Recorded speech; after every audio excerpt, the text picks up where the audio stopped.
AITAH, for offering to take in my step-nephew. My 33F sister McCalla, 30F, married Brad, 35M 3 years ago. When they got married, Brad had a 6-year-old son, Jimmy. From the start, my family treated Jimmy like he was a part of the family, as Jimmy's egg donor was not in the picture. From my knowledge, she hasn't been around since Jimmy was a baby. Everyone, that is, except for McCalla. She has never been one to warm up to kids, and once they start being able to talk back, she loses it. I've witnessed more than one instance where McCalla and Brad have been cruel to Jimmy. Nothing physical, but definitely verbal. And since McCalla has had her own kid, Sam, 2M, her attitude towards Jimmy has just gotten worse. Yesterday, I got a phone call from McCalla, where she was very upset about news she received from Jimmy's school.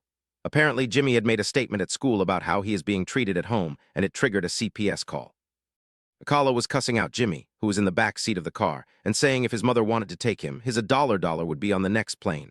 Finally, when I could get a word in, I told McCalla that I was willing to take Jimmy in, that I'd put him in school near where I live, and that they should get family therapy. McCalla immediately turned on me, saying that I was calling her a bad parent, which if the shoe fits, and that I was trying to upshin her. I didn't understand how much of a pain in the $1 Jimmy can be. I know Jimmy has ADHD and has challenges from that, which require patience and understanding to deal with. I have ADD myself, so I know what works. But when I have him, he is mostly a rambunctious boy who hero worships his older cousin, my son, 17. Now here's where I may be the asshole. This morning I called the regional office of CPS where McCalla and Brad live and spoke to a caseworker. I explained who I was and that I knew Jimmy had given a statement. I told the caseworker what I had personally seen of their treatment of Jimmy, my experience with Jimmy, his personality, ND disorder, and if he has a tendency to lie. I volunteered for kinship placement for both Jimmy and Sam, should the situation warrant it.